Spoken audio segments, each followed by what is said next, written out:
celebrating and showcasing some of the most amazing people around the world who are doing incredible things to make our world a better place. This is CU TV News. I'm Jim Masters. Thanks for joining us. You know, according to recent research, up to 70% of employees in the average workplace are disengaged.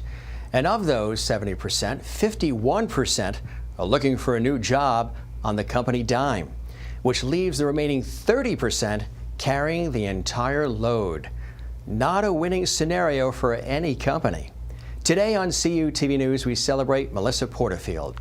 With almost 20 years of corporate human resource experience, Melissa knows firsthand how critical an organization's people are to its success. Throughout her career, she's held roles ranging from training manager to vice president of people and culture. She has served in an advisory capacity to the C-suite with a focus on creating solutions for all aspects of human capital management, including corporate culture, development, coaching and consulting, organizational development, change management, learning and development, and mergers and acquisitions for both private and publicly held companies. Melissa Porterfield is the founder of Silk Mountain, a boutique consultancy firm based in Houston, Texas, dedicated to helping startups and mid-sized companies clarify their vision, mission, and values to build healthy and sustainable organizational cultures. Her vision is to put culture at the forefront of growing businesses. And her mission is to help those organizations develop healthy cultures that drive their success in the marketplace through attracting and retaining top talent, increasing employee engagement, and reducing customer churn. Now, to find out how she and her team at Silk Mountain accomplish all of this and more, Melissa Porterfield joins me today on CU TV News for an exclusive interview. Melissa, thank you so much for joining us here on CU TV News. An honor and a pleasure to have you here. Such a pleasure to be here. Thank you so much for the invitation. You've come up from beautiful Houston, Texas, where you make your home. You've been in human resources, HR, and that world for well over 20 years, so you're a seasoned veteran and expert. Mm-hmm. What first initially inspired you to want to get into HR? Yeah, so my first job out of college was teaching elementary school. And I taught for 8 years. I taught reading.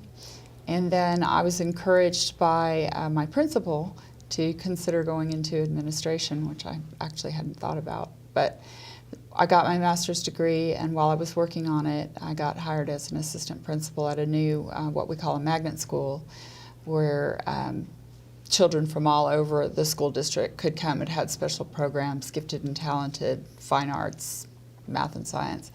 And so I was tasked with hiring the teachers for this brand new school, and I handled a lot of the HR kinds of things. I did a lot of staff development with teachers, so a lot of teaching of teachers, and I loved it. I absolutely loved it. And so I was an assistant principal for 3 years, and I decided I really wanted to go into the private sector.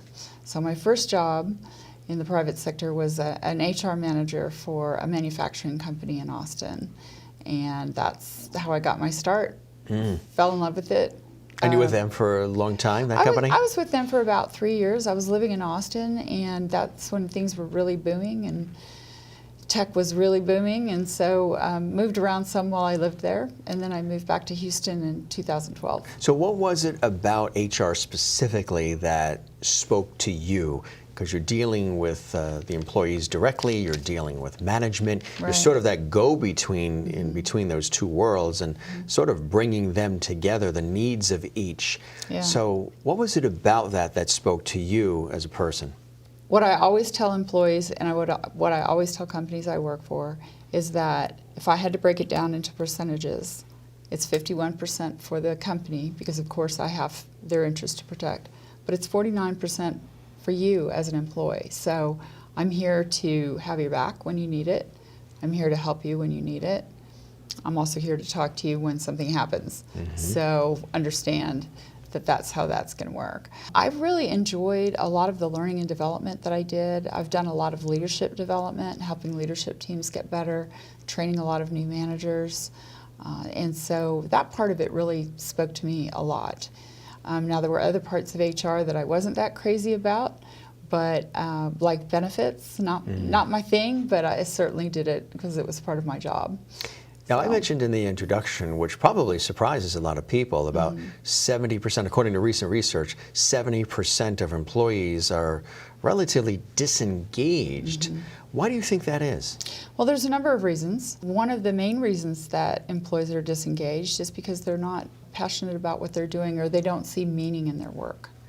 There are others that are there just to punch the clock, right? Frankly, they want a job, they want a salary, and so they're flying under the radar and they're doing the minimum that they can. And then you have other employees that are disengaged, that are angry with the company for some reason. Something's happened, they've been treated poorly by a manager, they haven't gotten the support that they needed, and they're just not happy. And so one of the main things that we have a responsibility to do as leaders and as HR professionals is to find out what's going on. And so I used to do quite a bit of that when I was in corporate HR. I mentioned too also that over 50% are sort of looking for other work on the company's dime. They are. And that doesn't make for a healthy scenario. Tell us about that. Yeah, so that's an interesting statistic. And a lot of people are pretty shameless about talking about it, to their peers. Well, I don't like it here, my manager is this or that, I'm looking for something else. Certainly IT departments have the capability of seeing what employees are doing, and so you can see who's on LinkedIn, and you can see who's on Indeed, and you can see who's applying for things if they care to look. So that's a large number, and the fact that they're doing it at work is really disheartening, and it certainly impacts the company from a financial and productivity standpoint. Slows everything down. It really does. Loyalty and teamwork sort of disappears too. Yeah, and it erodes the morale of the rest of the team as well. If you've got someone that's complaining so bitterly and saying that they want to go work somewhere else. I would imagine too, working in human resources, it's not always the easiest job because sometimes you are tasked with having to deliver news that perhaps isn't going to be very favorable for that employee due to whatever downsizing, mergers, acquisitions, things the employee themselves did or did not do. That's got to be tough. It's really difficult, especially if you have a downsizing or a layoff, because those are people who have been doing a good job. There's not any reason from a performance standpoint. It's just the circumstances, and that is most especially difficult. And I'll tell you, the first one that I ever had to do was 6 weeks before Christmas. And this was seems to be back always in around that time. Yeah, and it was devastating from a personal standpoint. But of course, you have to maintain your professionalism. So. So that's tough. So when there are layoffs and things of that nature, or even a sale of a business or whatever goes on, but some of the upside too. Did you ever feel that sometimes like you're a psychologist as well? You've had to really sort of figure things out in the best interests of all parties involved? Absolutely. And one of the things that I've always been able to do easily is establish relationships with people, no matter what level they were in the organization. So I would have employees, whether they were on the leadership team, whether they were working in a individual contributor position, would come into my office and talk to me about things that were going on in the company. So yes, a lot of times I did feel like I was a psychologist or a counselor and giving advice on things. But I enjoy that. So that was a part of my job I really liked when I was in corporate. So we're talking about a span of some 20 plus years you've done this. How has the industry changed, positively, negatively, whatever it may be? How do you feel it's changed since you first got into the world of HR? Well, I think it's gotten a lot more compliance focused, just with everything that's been going on that we've all seen in the media, the Me Too movement, all of the sexual harassment claims that are coming forward. So it's a lot more focused on compliance and it's always been compliance focused, but a lot more so now, I would say. Some of the other changes that I've seen are the more experienced HR people are getting out of corporate for whatever reason. Maybe they've been laid off, maybe they've decided to go their own direction, maybe they're retiring. And so the people that they're bringing on board aren't necessarily terribly experienced, and HR is extremely complicated and complex, and I don't think people really understand that if they haven't actually worked in it. No. So it's changing from the standpoint of more junior people doing very complex, complicated jobs without necessarily having the experience. And so some of the consulting work that I do is to mentor and train younger HR folks that are just coming into the field on what and how to do it. What are some common mistakes that you see happen within companies within the world of HR? One of the biggest mistakes that I see that is going to sound very nitpicky to the audience, but is that people are misclassified from a salary standpoint. And so you have a certain group of people based on the job that they do that should be making overtime. Mm-hmm. And then you have another group of people based on the job that they do that should be making a salary and not making overtime. It's very common for companies to get those mixed up. And so you potentially have people that are overtime eligible classified in the wrong area, which can cause a lot of problems for sure for the company, and of course the employees aren't happy about it when they find out about it either. And so that's one of the things that you really have to watch. Not the most compelling, exciting thing in the world, but definitely something that happens a lot. And again, it's one of those great bits of information that you're able to work with companies on, because you've created this company, Silk Mountain, this boutique agency based in Houston. Tell us a little bit about going from working directly on the front lines of HR to then sort of pulling away from that immediate hands-on and creating this boutique agency that specializes in working with people in that world. Yeah, so it's been a great journey. It was certainly a scary leap to make because you don't know what's at the bottom of the cliff. But I've enjoyed it a lot, and one of the things that I really like about it is my ability to actually influence what leadership's doing. One of the things that I found when I was internal is that I could sit down with the CEO and bring up some issues, and that person may not necessarily have listened to me quite as much as they do now as I'm coming in as a consultant and saying the very same thing, but actually getting somebody to really listen and buy in and react positively to solutions that I'm offering. So when you created Silk Mountain, what was your vision, your dream in creating Silk Mountain? What did you want to bring to the table that perhaps didn't exist previously? Sure. So I think that my 20 years of corporate HR experience gives me a really interesting vantage point into company culture, because I've always been in the guts of the company, and I've seen a lot of cultures over the years, and some of them have been good and some of them haven't been. And I've seen the workings behind why that is. And so I wanted to take that experience and specifically focus on company culture and work with leadership teams on either designing a culture that was going to be very conducive to them being successful, or to help an existing company transform a culture that maybe wasn't serving them terribly well. So is Silk Mountain individually you, or do you have a team of people working with you as well? So I am the CEO. It is my company.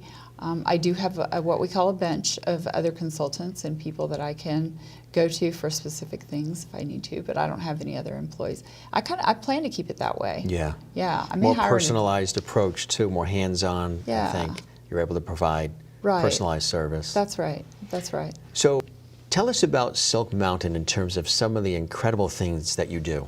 Okay. So one of the things that I'm very passionate about doing is working with entrepreneurs and startups. That's my first love. And it's great.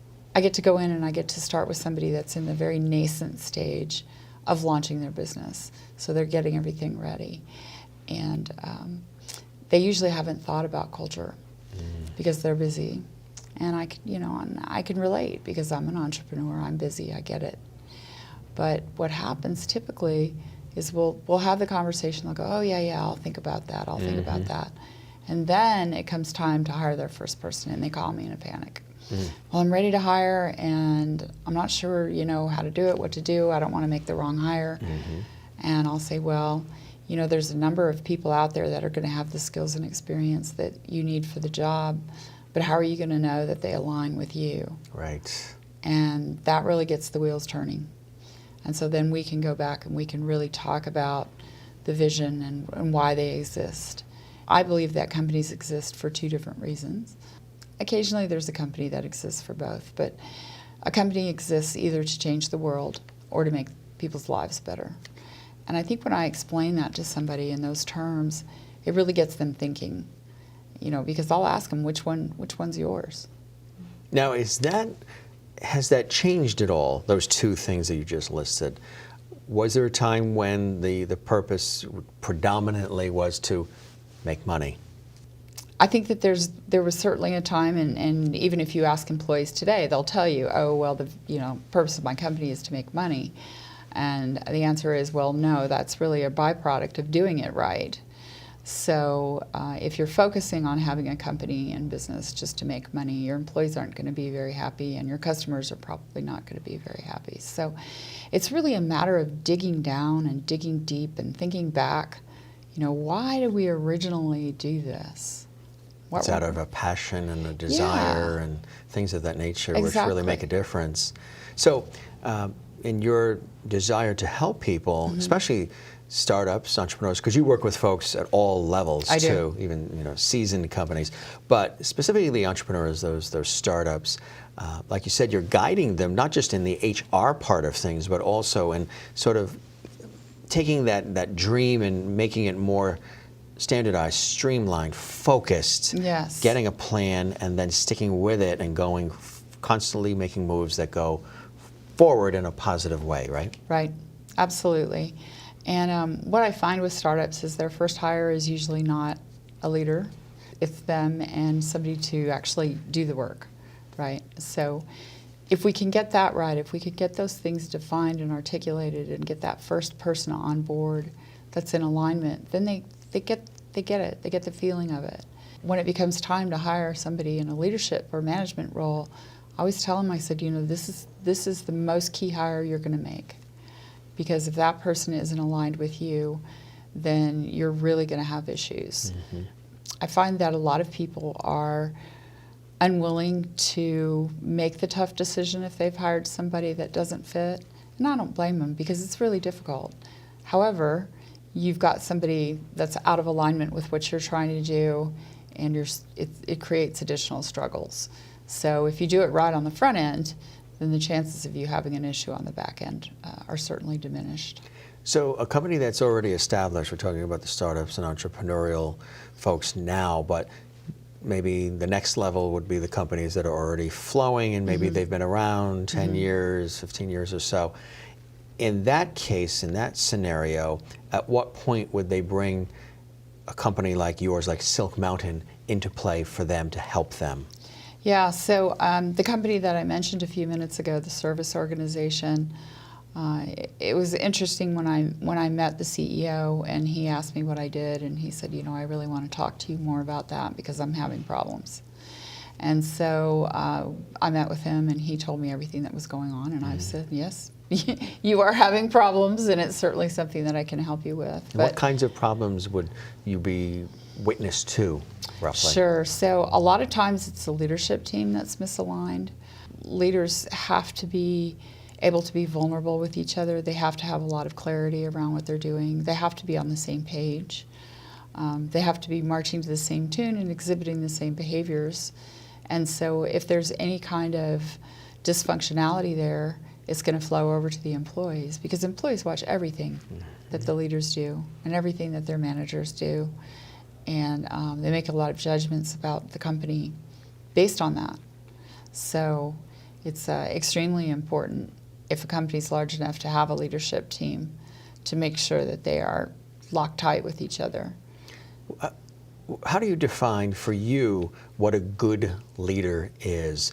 I've interviewed a number of people who are leadership coaches, executive leadership coaches, things of that nature, and they're talking about this shift in the role of the leader of a company or whatever it may be, from going from that boss up in the top of the skyscraper who didn't necessarily engage with the rest of the staff or the employees, and then the employees on the front lines had their vision of what the boss was like.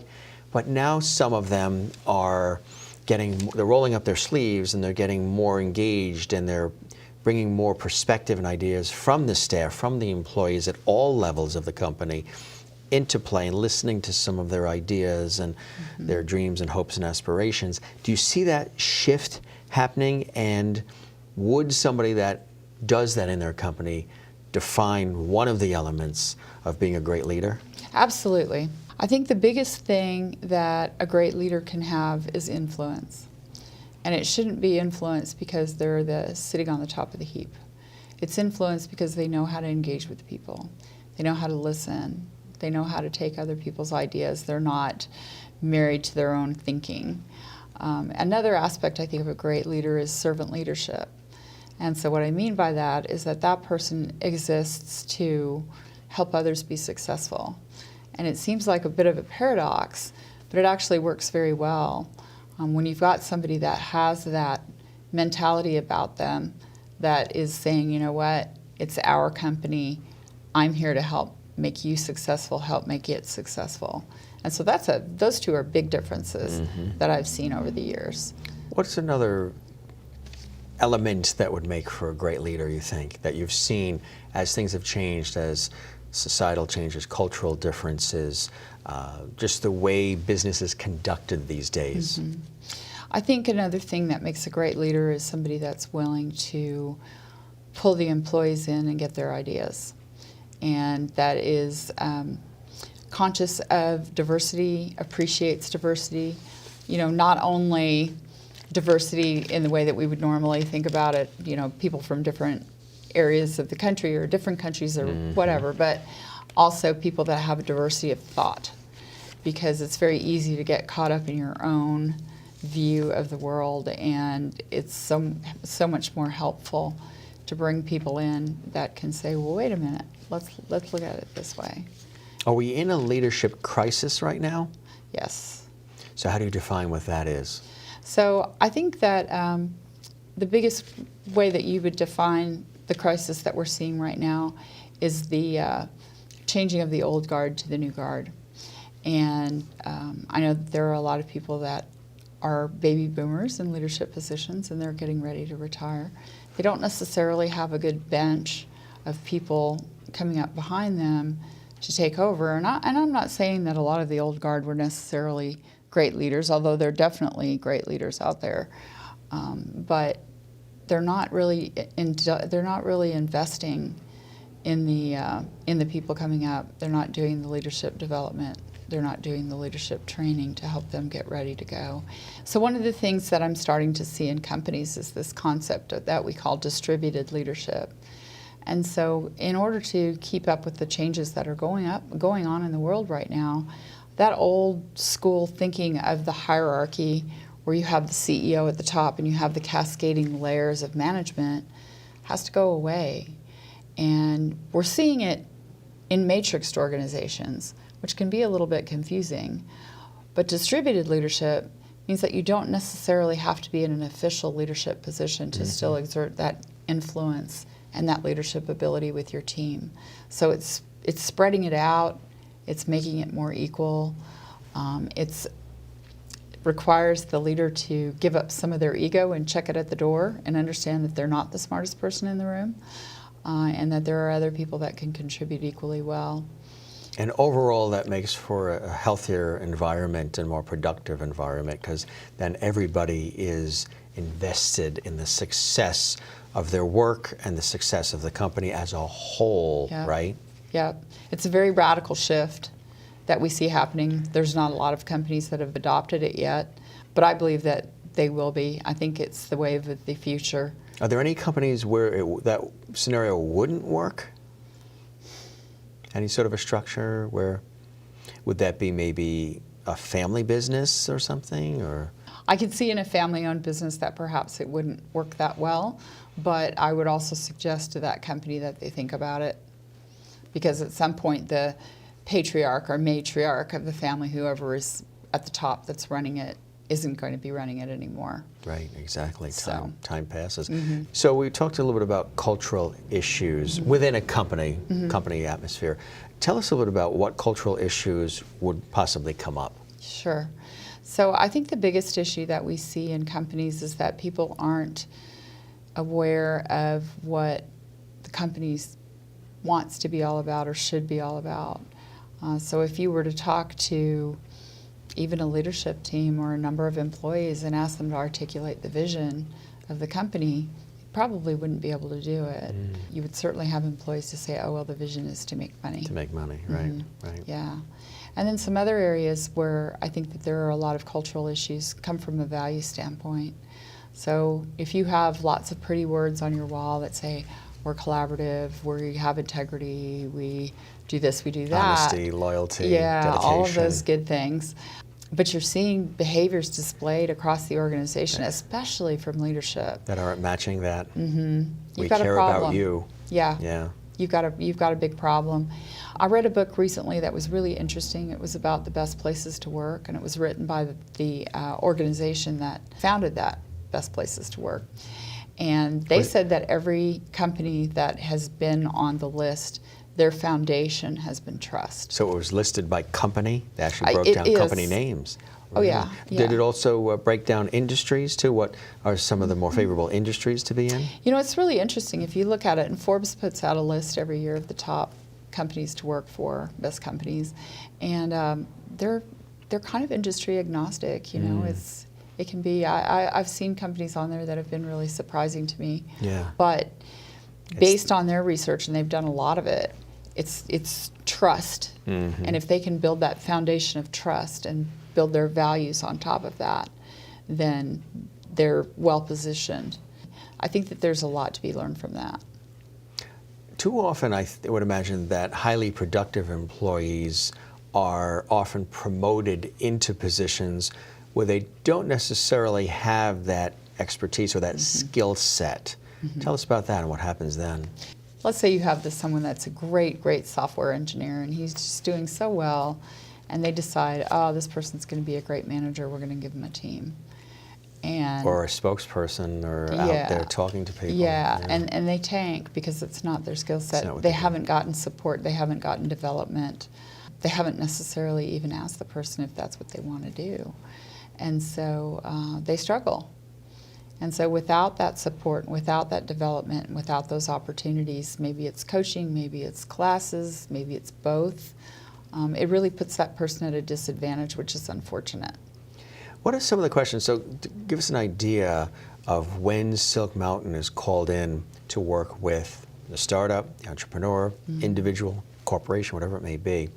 What are some of those straightforward first questions that you'll ask? Take us maybe through the beginning steps of that relationship. Sure. Like you said, building trust between you and them and you is essential. But what are some of the other things that occur from there? Sure. So when I sit down with somebody for the first time, after we've gotten to know each other a little bit, and I've learned a lot about their business, and they've learned about my business, then we get down to brass tacks. And the first thing I'll ask them is, what's the vision for your company, and can you articulate that with clarity? And some people can, some people can't. I always tell them, you know what, it's okay if you can't, because this is definitely something I can help you with. Another question I will ask somebody at the beginning of what I call the discovery process is, if you had to name the biggest problem that you're having in your company right now, what would that be? And that's a really good springboard to start asking other questions. And I'm a questioner, and that's how I do a lot of my work, is through asking, and then pulling in opinions from different people in the organization, and then we can come up with some recommendations and some solutions. Are you working specifically just with individuals, companies, organizations in the United States, or do you go beyond our borders? Sure. So currently my business is U.S. specific. However, one of my big dreams is to expand internationally. I'd like to do that within the next 5 years. So it's a big dream, but it's out there. Now, with that comes different ways of doing business and different cultural influences, international law, things of that nature, which we talked about at dinner. That brings in a whole new scenario and a lot of different elements to that game, right? It does. It definitely does. Now I have international HR experience in my background, which is helpful, but it definitely wouldn't be something that I could do by myself. So, built on my own foundation of trust with my company, I would have to go and find like-minded people that were in different countries that could help with the actual consulting piece of it, although I would stay very involved with it. no matter whether it's international or in the United States, in terms of being able to effectively lead, going a little bit back towards that leadership area, really being your authentic self is a key ingredient to being an effective leader, right? Absolutely, absolutely. I use a specific meeting with people that are coming to work with me that I share with my clients as part of my services, and it's called a mutual expectations meeting. And in that particular meeting, the whole goal of it is to find out how somebody operates and to let them know how I operate. So the first question is about candor. You know, how candid do you want me to be with you? And here's how candid I want you to be with me and what that looks like. Do you find sometimes in the beginning that they are more willing to be more candid with you and would rather you weren't as candid with them, or the other way around? Well, you know, that's a really interesting question because I have them rated on a scale of 1 to 10, and I'm an extremely direct person.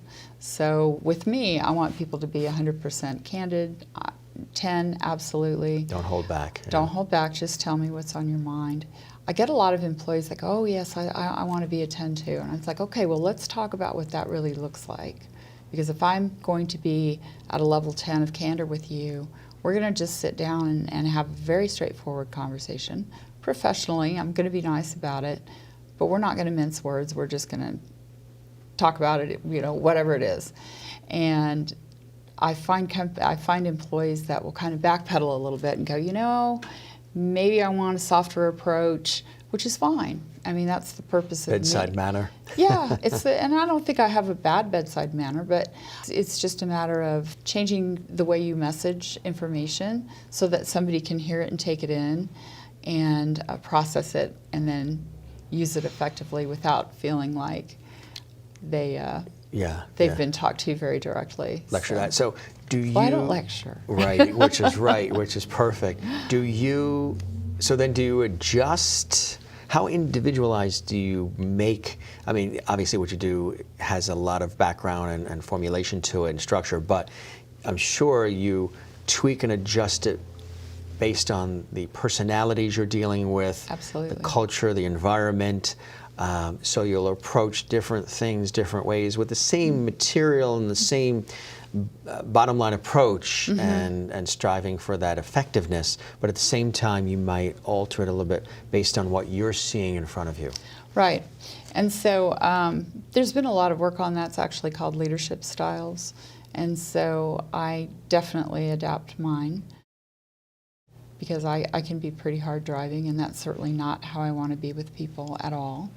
So I do adapt my style based on what they want. Now, if I've got somebody that says, you know what, I want you to be as candid with me as I would be with you, then we're going to just have a straight up conversation, and we're not going to wrap anything in a fluffy pink ball. We're just going to talk about it. If I have somebody that does not want that high level of candor, then I'm going to adjust my communication style to one where they can feel comfortable hearing what I have to say. Although I still want them to be 100% candid with me. So, but yeah, it changes. And the whole purpose of that exercise, and the reason that I like to give it to leaders that I'm working with as clients, is because it really builds a foundation of trust between you and an employee. And then the very last part of it are the expectations that the leader has for that employee, and they're very specific. But by the time you get to the expectations page, that employee's feeling very comfortable with you. And it kind of cuts down on that whole honeymoon period and gets to the heart of the matter. To the heart of the matter. So are you predominantly working with the leaders of the companies, the management of the companies? Are you working also with employees? Do they have you sometimes brought in to work with everybody collectively? I won't do a culture transformation without pulling employees in.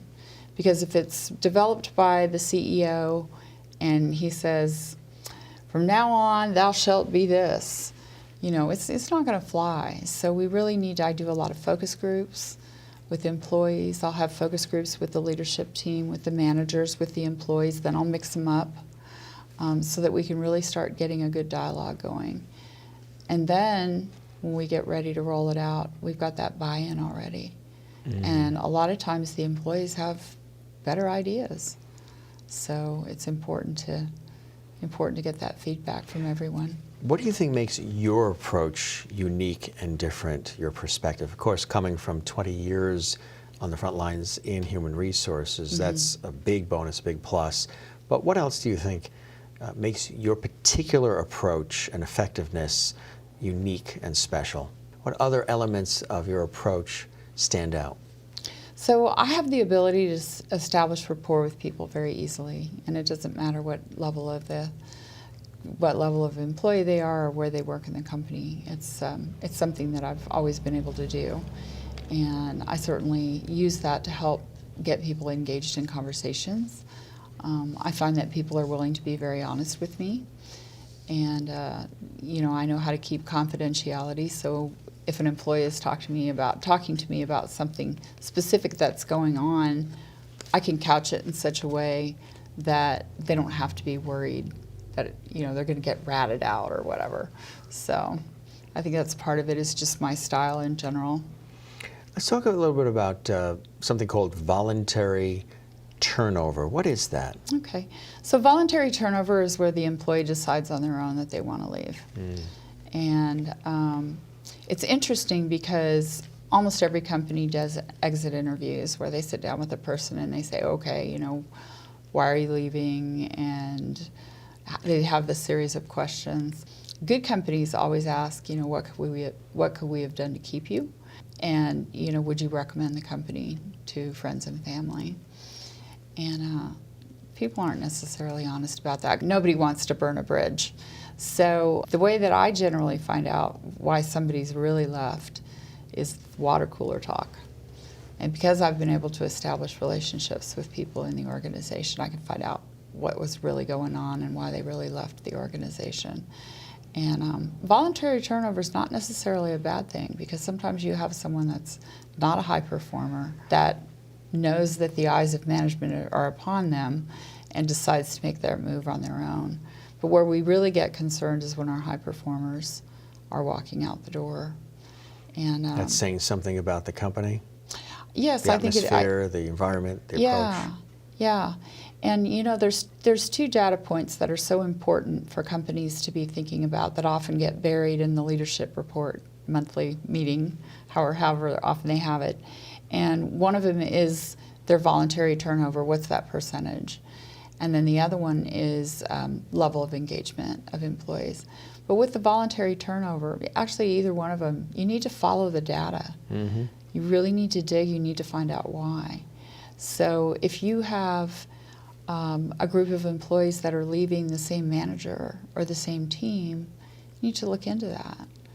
Or if you've got people that are leaving after 2 years or 3 years, maybe they're not getting the growth opportunities that they need in order to progress in their careers. And so leaders really need to be paying attention to those two data points. How'd you come up with the name Silk Mountain? What does that mean to you? There's a deeper meaning to that, isn't there? There is. So Silk Mountain is actually the English translation of my family name. And when I was looking to name my business, I knew I didn't want it to be Porterfield Consulting or Porterfield Services or anything like that. I wanted it to be something that stood out, that was different. What I didn't realize at the time was how many questions I would get about the name, because you're not the first person that's asked me that. And I've been asked, what it means. Almost sounds like a movie production company or something. Silk Mountain. Silk Mountain, yeah. Yeah, Productions. And I've had people read meaning into it. They're like, oh, this is great because part of it's soft and part of it's solid. And I was like, Silk Mountain. Yeah. So it's been interesting from that standpoint. And that probably describes elements of you too. Yeah, it does. Doesn't it? Although I wasn't thinking about it at the time. Yeah. See? Another important thing too, of course, is employee engagement. And we've been threading our conversation around a lot of that.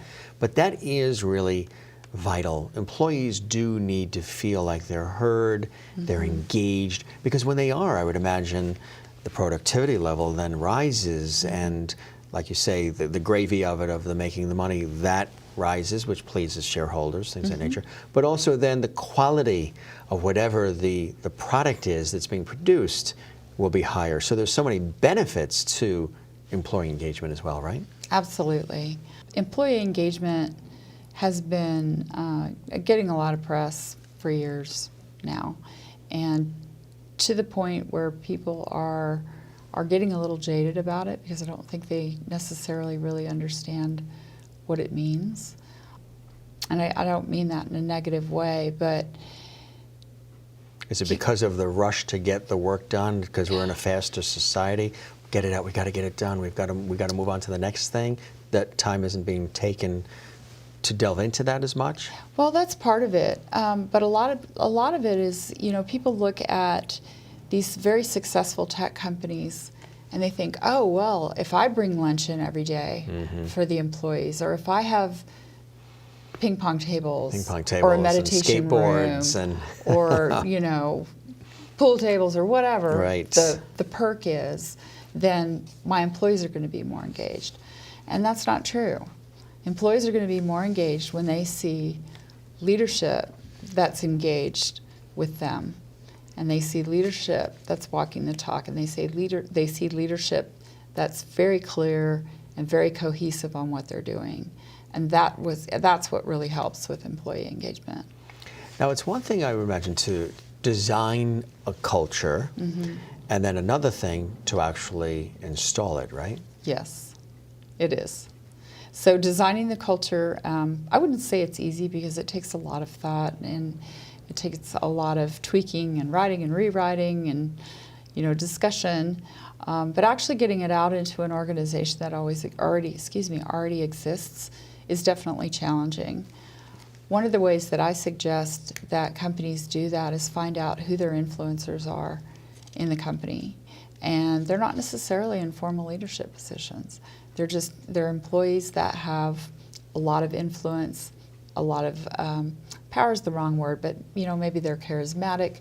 People look to them for their opinion on things. They're early adopters of change. And they're very important to get on board with the shift that's happening, to help, you know, be messengers and carry that out into the employee population. It helps a lot.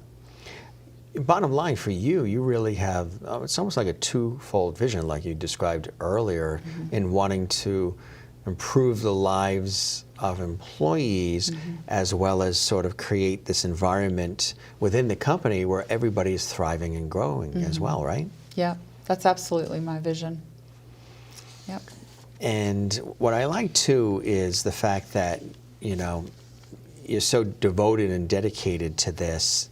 I'm sure you have success stories that you could share with us where the company you worked with, whether it's a startup or a company that's existed many years, was at sort of this point and you were able to take them to the next level through your work. Absolutely. So I have a startup. I love all my clients. So I just want to make that clear. I love them all. That's They're officially great. made known. She loves them all. I love them all. But there's a startup that I work with that really just touches my heart. The CEO of this particular organization is a scientist, and she's worked with immunotherapy for years to help treat cancer in people. And she had 2 dogs in her family die of cancer, and she, during the course of her research, discovered that using immunotherapy to treat people for cancer also works for dogs.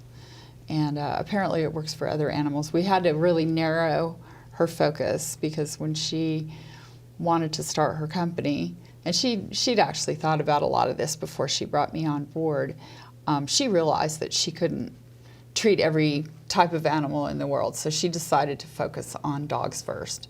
So you have this twofold vision that you obviously want to improve the lives of employees, but also, while at the same time, helping companies create this environment where everybody can grow. Absolutely. You know, I've learned a lot of things in my 20 years of in HR, and one of them is that employees should be enjoying their jobs most of the time. We're all going to have our days. But if you've got people that are coming to work that are excited about what they're doing, that find meaning in it, it makes such a huge difference. And so that's absolutely part of my vision. Do you ever meet, little devil's advocate, do you ever meet any resistance where maybe the management is all for it, the employee isn't, or vice versa. The employees want to have these great ideas, but the management doesn't want to change. And then you have to come in and sort of create a level playing field and sort of be that negotiator and bring everybody together so it works out equitably, fairly for all. Definitely.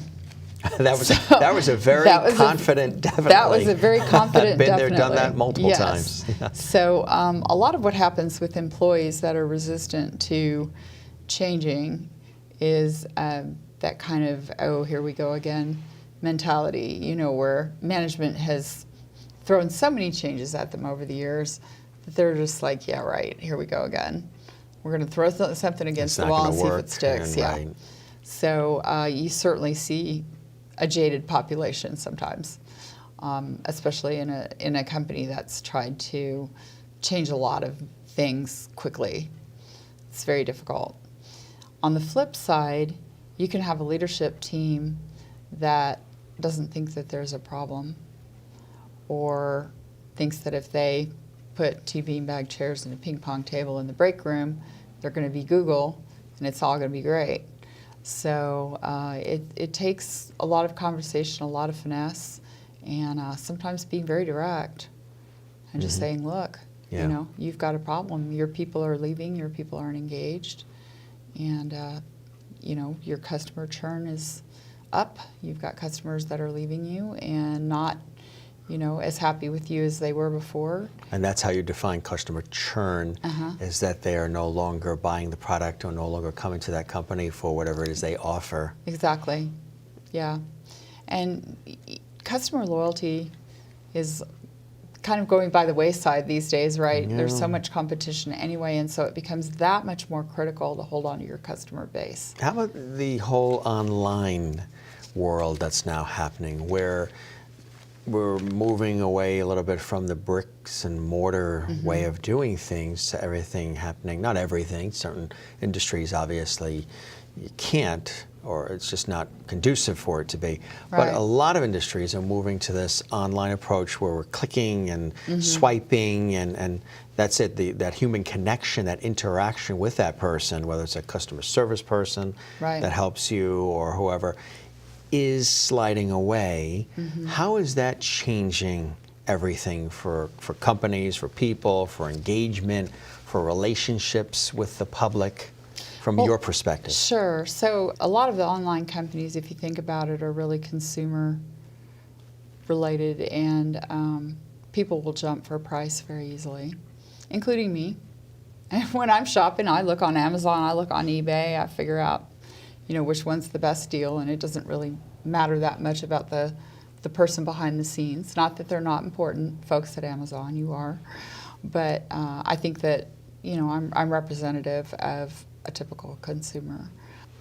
Behind the online presence is where you still really have to look at the people side of the business, because I think that employees that work in that kind of environment do feel disconnected from the customer. They're not having that relationship. And so it becomes even more critical for them to be getting support and gratification from inside the company, and knowing that they have a culture that's going to provide them with support that they need to continue to grow and be happy where they are. Tell me a little bit about you from your own personal background. You describe yourself as an Air Force brat. You have traveled all over with your family, being in the Air Force. Tell us a little bit about that. Okay. So my father was in the Air Force, and I was born in Springfield, Massachusetts. And about 6 months later, moved to Madrid and lived there for 4 years. Came back to the States. I've lived in numerous states. Ended up in Texas. Went to college there. Decided I wanted to live in a big city next to an ocean. Had never been to Houston before, and I will tell all of you that haven't been there before, Houston is actually a great city. It gets bad press sometimes, but it's wonderful. Unfortunately, the ocean that I was hoping for was not the ocean that I got. So Galveston is certainly not the prettiest beach in the U.S., but I love living in Houston and have been there a long time. So So how do you feel, having had this international flavor at an early age too, how do you feel that enhances the work you do? Because you are in a people business. Yes, I'm a curious person, and I'm an adventurous person, and I'm somebody who loves to learn all the time. And so I have just really avid curiosity about other cultures, other countries. I love to travel. I'm a scuba diver, so there are cool. parts of the world that I'm very interested in Still would going like to, right? so I can do some diving and meet the people that are there. So. And also, you're increasing the speaking engagements that you're going to be doing as well, Yeah. not only in the United States, Canada, but globally. Yes, absolutely. It's one of my goals.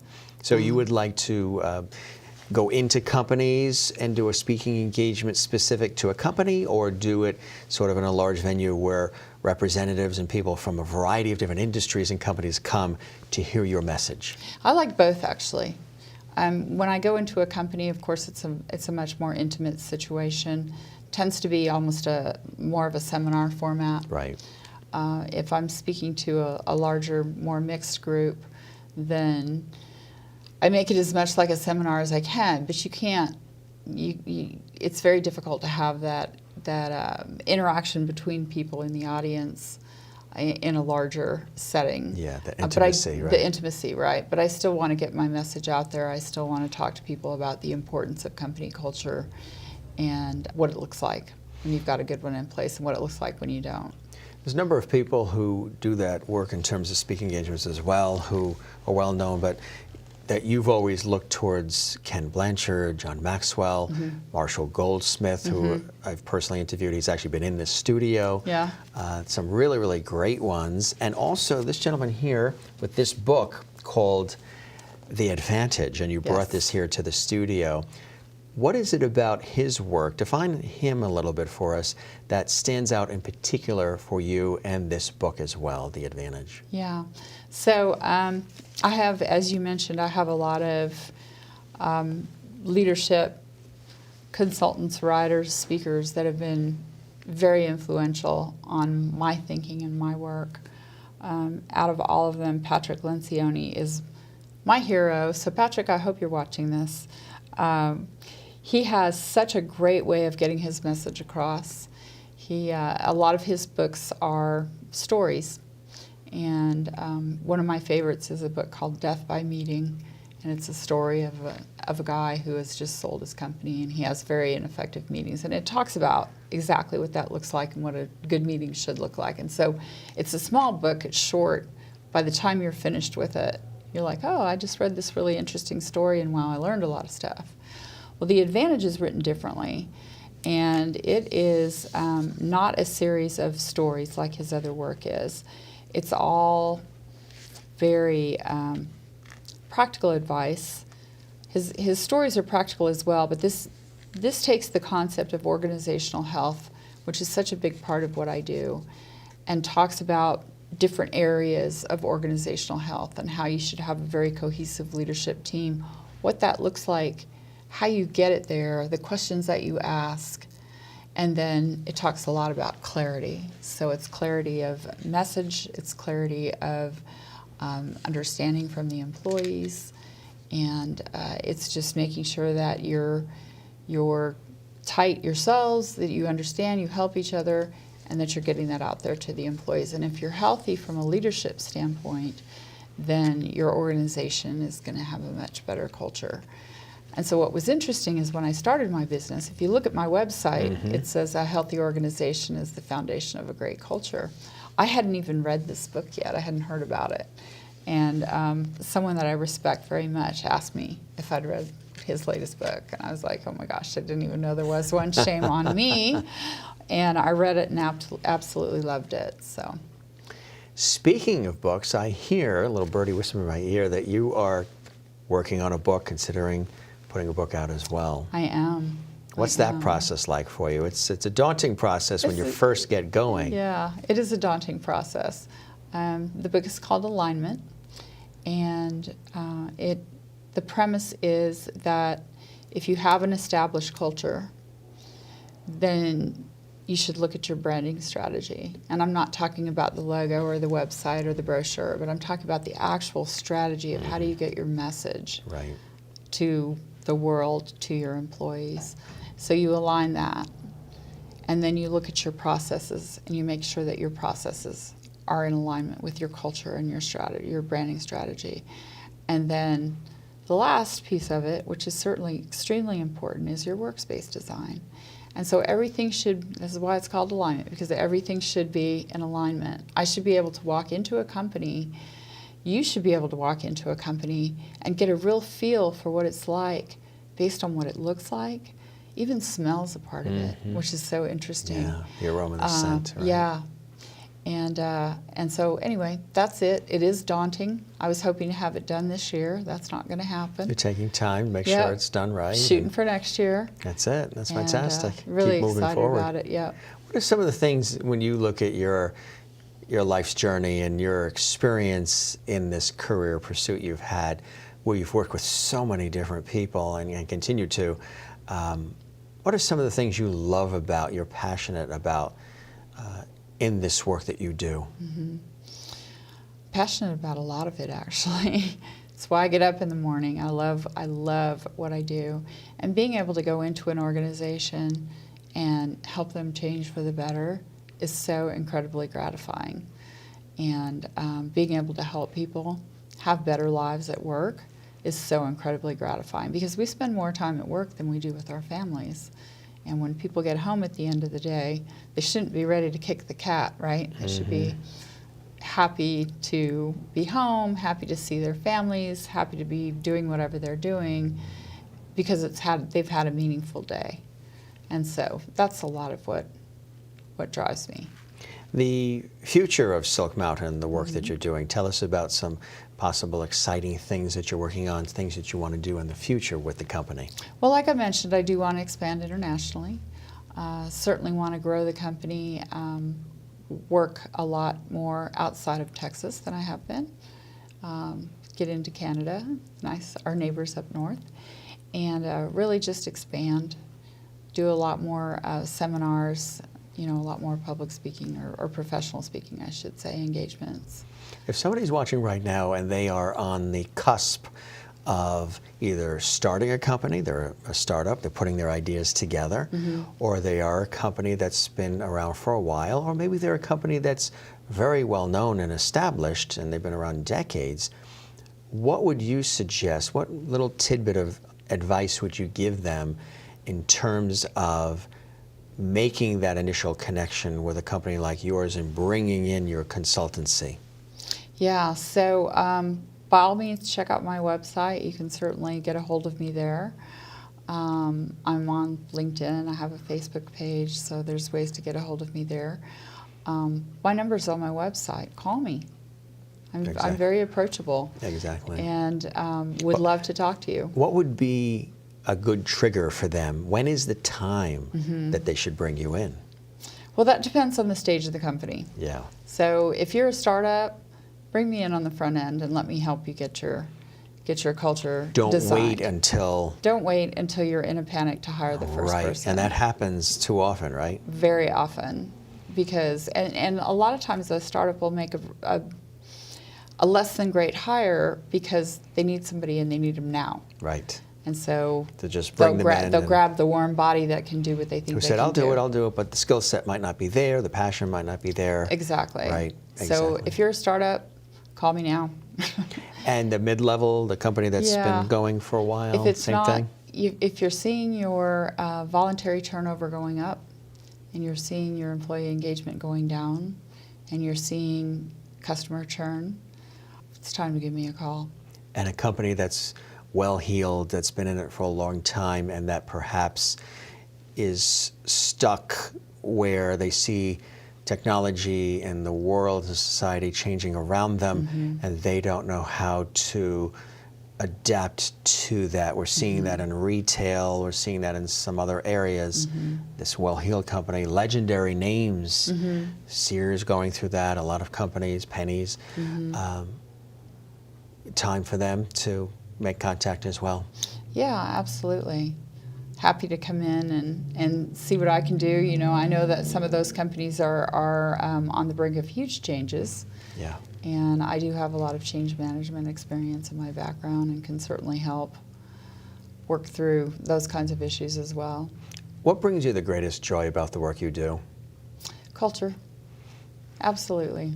You know, being able to, it's so gratifying to see a new culture born, and it's so gratifying to see a culture transformed that's making such a difference. And I know I go on and on and on about culture, but it's truly my passion. Well, you're making a difference too, and you're making a huge impact in such a positive way, Melissa. We thank you very much for joining us and coming here to the studio to share your experience, your successes, and how much you want, the passion that you have to want to work with individuals and companies to make things better, to bring them to the next level in a positive way where everybody's engaged, everybody is happy, fulfilled, and successful. And that's what it's all about. And finding that joy and love in the work that they're doing, like you said, that is making a difference in the lives of others. Right. Well, I'm glad to be here, and I will say that it's very obvious that you have a passion for what you do. Do I pass the snuff test? You totally passed the snuff test. You know, it's obvious, right? And I know that your viewers see that the passion in what you do, and it's important. Life's short. That's right. We've got to love what we do. Live your passion. That's right. Melissa Porterfield, you're the best. Thanks very much for joining us, and we wish you continued success with Silk Mountain and everything you're doing. Thank you so much for having me. I appreciate it. You're welcome. It's been my pleasure. Ours as well. If you'd like to learn more about Silk Mountain's unique and effective system and what they can do for you, visit this website, silkmtn.com. That's silkmountain.com. For CUTV News, I'm Jim Masters. Thanks for joining us, and we'll see you next time.